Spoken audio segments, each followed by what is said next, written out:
Tonight is going to be me reading notes off my phone that I took from Christina Delgado's presentation. I thought about putting it in a PowerPoint, but I didn't have time, so I'm going to read it off my phone. And I wish I had like the recording of the whole thing, because I don't know if you know Christina Delgado, either of you. I don't know why. I know why, but she's my favorite coach. I do not follow coaches. Like, I don't spend my time doing that. But sometimes, like, as a treat, I go watch her stories. She's just so fun.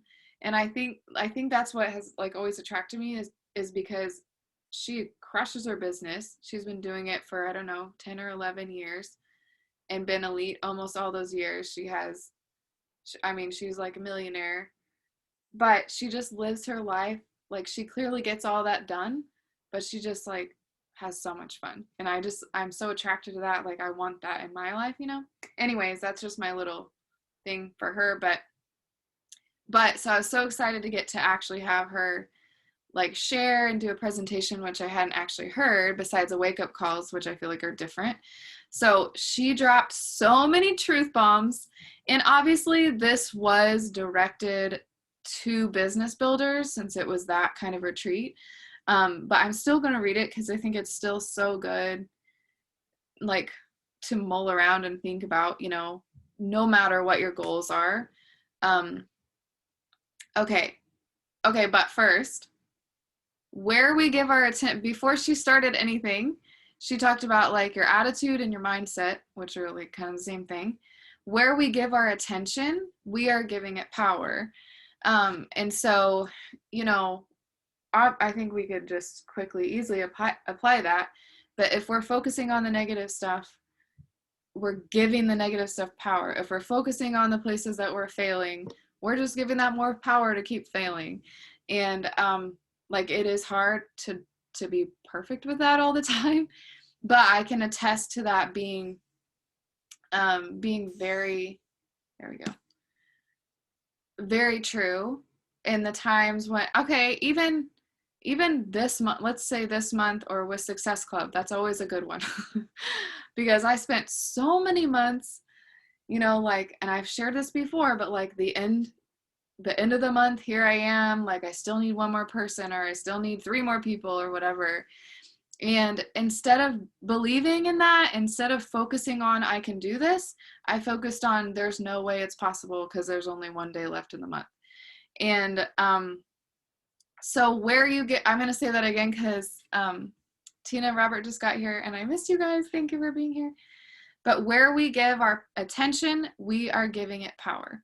So give your attention to believing in yourself, to hitting Success Club, to reaching those goals, and you're going to give it more power. You're going to instill that belief in yourself as you go along by focusing on that. Okay, so I feel so weird just reading this, but okay. Her coach tip, like before she said anyway, she shared her story a little bit. She shared her why, but she said, always keep in perspective what we get to do for our own health, helping others, inspiring others. Never lose that gratitude. And so that tied in. And so I kind of thought of that for myself, because we do lose sight of that. I know I do. I get wrapped up in like getting, again, Success Club, or making this certain money, or hitting these goals. And we forget like why we started. And everyone has a different reason. But I know for me, I started because I was lonely and I didn't take time for myself. I felt guilty, and I started because I wanted to help other moms because I was feeling amazing. And so if I lose sight of that, I'm just being like pushy, and I'm just trying to fill numbers, and I'm not like genuinely helping people because I'm not thinking of that. So always keep in perspective. Like, that was her top tip. And I just love that, because how simple it sounds, but we know how hard that can be.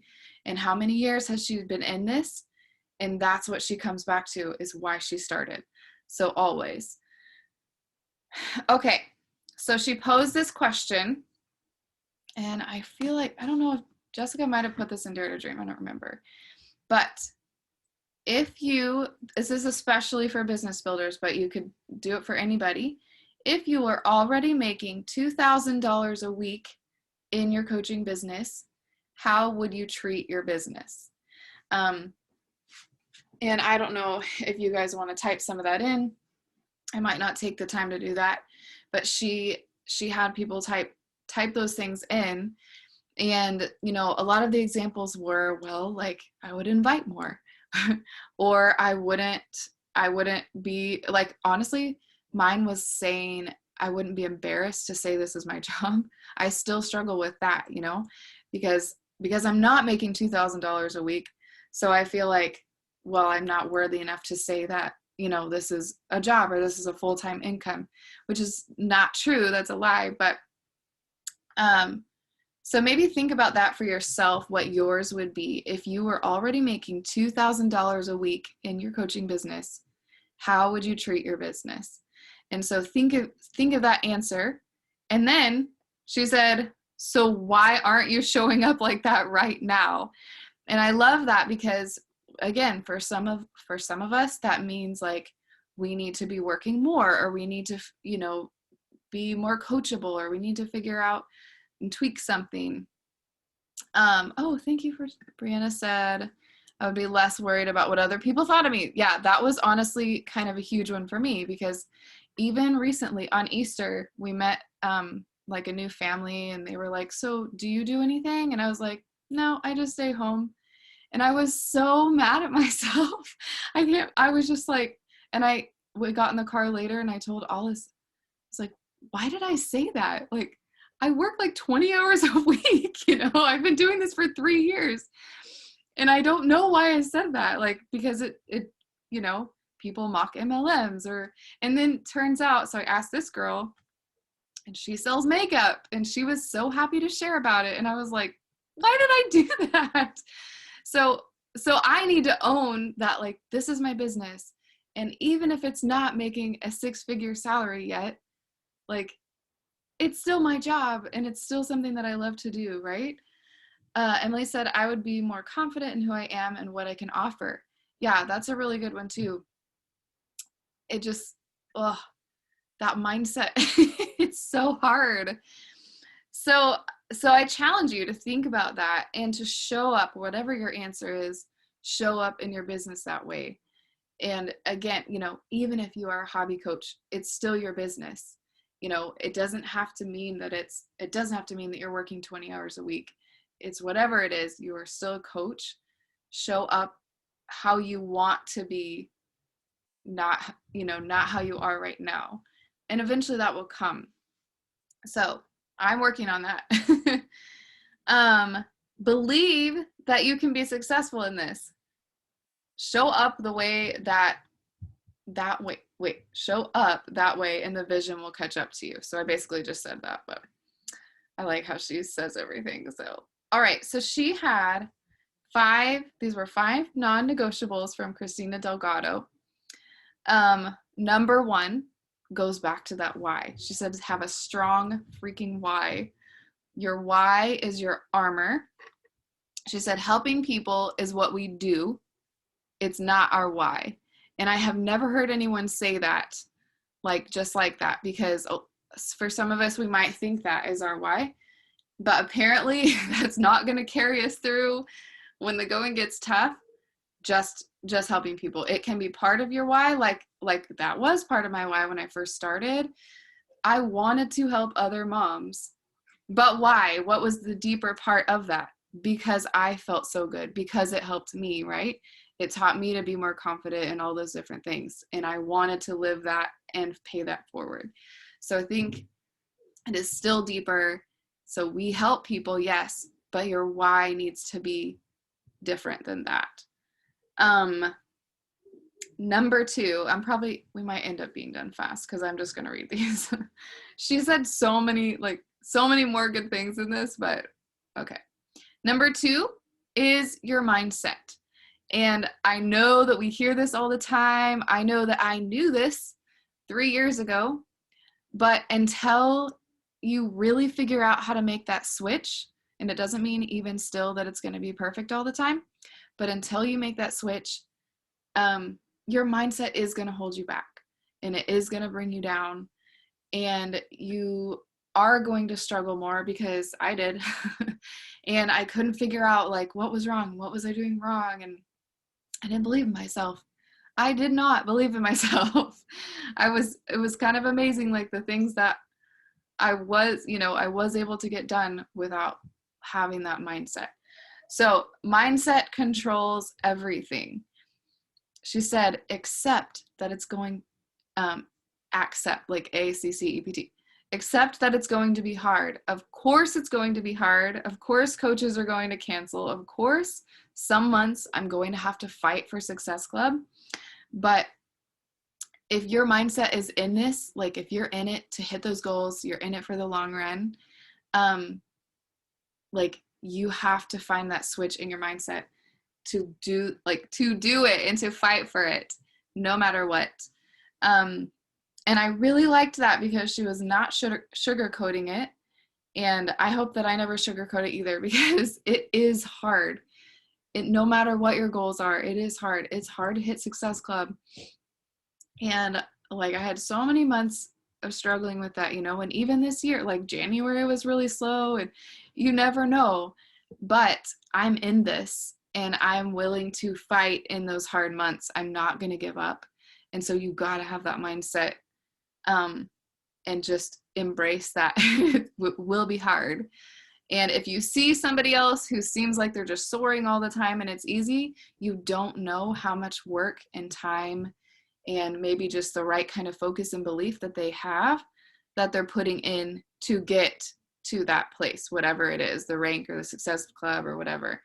I know I compared myself a ton. I still do sometimes, but I'm a little better at it. Like, okay, well, I don't know how much more they're working, or I don't know how many more invites are sending. There was one particular girl, and then I did get to know her more, and she was like, well, I send this many invites a day.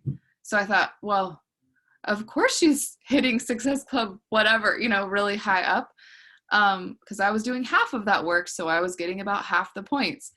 And it just sort of naturally falls into that. But don't compare, because you don't know where you're at, compared to them on their working and on their journey and all of that.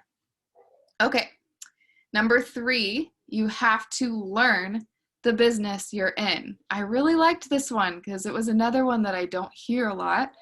And it kind of made me think, like, do I know this stuff? But, we need to know the basics of the comp plan.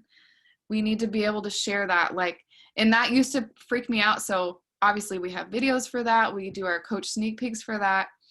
But one thing, when we started those coach sneak peeks, I chose the money one, because that was the one that intimidated me the most, and that I felt like I really didn't know how to explain. Even though it's not actually that hard, I was so nervous to share it that I was like, I'm going to learn this one so that I know.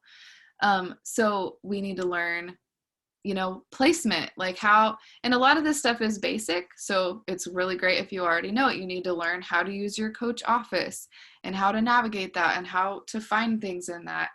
And even just using the FAQ and those kind of things, that is being a responsible business owner and being, that CEO of your own business.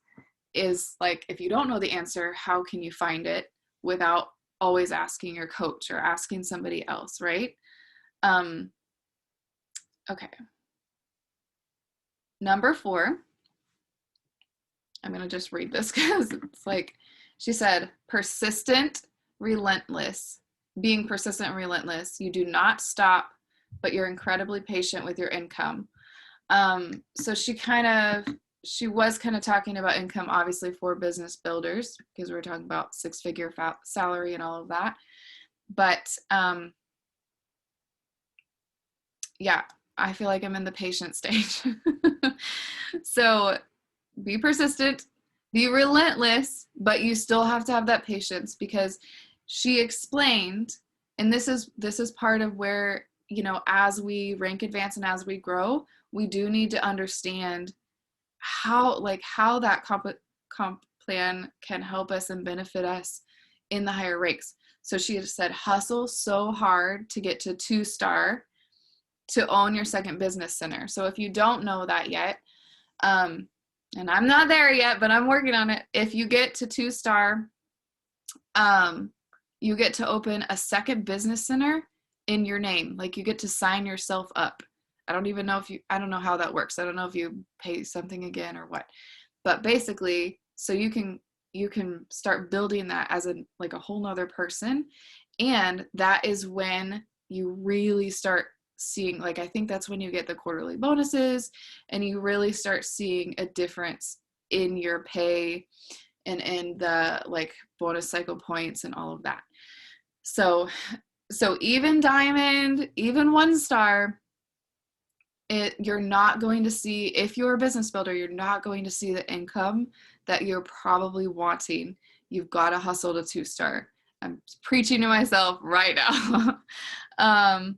But it's so good to know that and to be aware of that and to not stop when you get to emerald, or not stop when you get to diamond, to keep going, especially if you're looking for that income. All right, number 5, longevity and leadership were her top 2 words on that one. So the last one was persistence and relentlessness.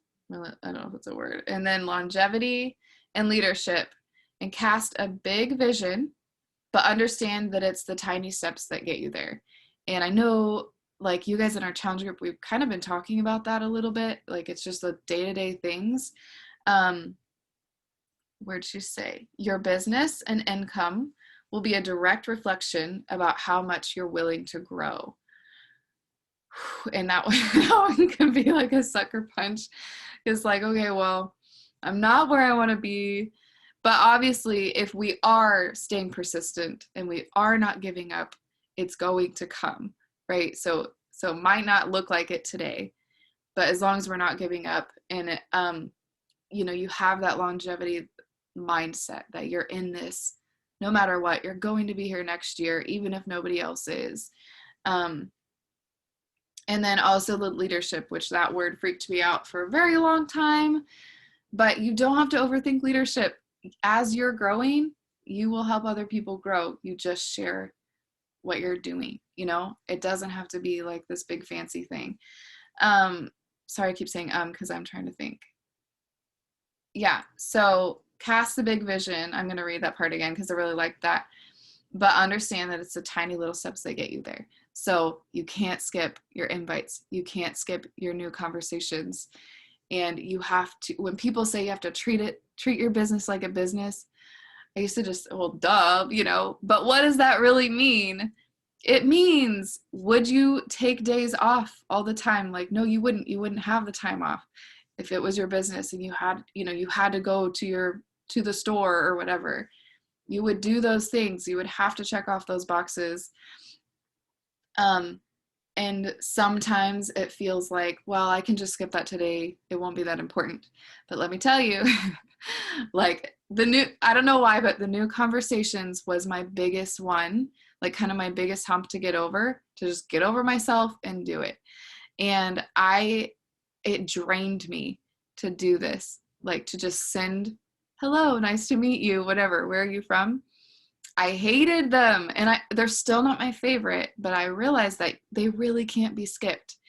And that's just an example. Everyone has their, their own little thing that they hate doing. But for me, that was the big one, that if you don't do it, I didn't grow as much and I didn't have as many, this new flow of people constantly coming in. And so I wasn't getting the results that I wanted. When I finally committed to just doing that, and maybe it's a certain number a day, everyone has kind of a different way that they choose to do that. Find something that will push you to make sure that you get that done every day, even if it's 2 people, because it's those little things that build it. Okay, and then the last thing that she said, if this business is the solution to everything in your life, then why are you treating it like an option? I'm like, oh, it's so good. If this business is the solution to everything in your life, then why are you treating it like an option? So if it is, and if you're sharing it that way, then you need to show up that way, right, in your business. So, okay, that's honestly all I have. I just wanted to read those things. Did anything stand out to you? You can unmute yourself or you can type in the chat. If there was like one very powerful truth bomb or something like that, I'm actually going to end the recording and then we can stop.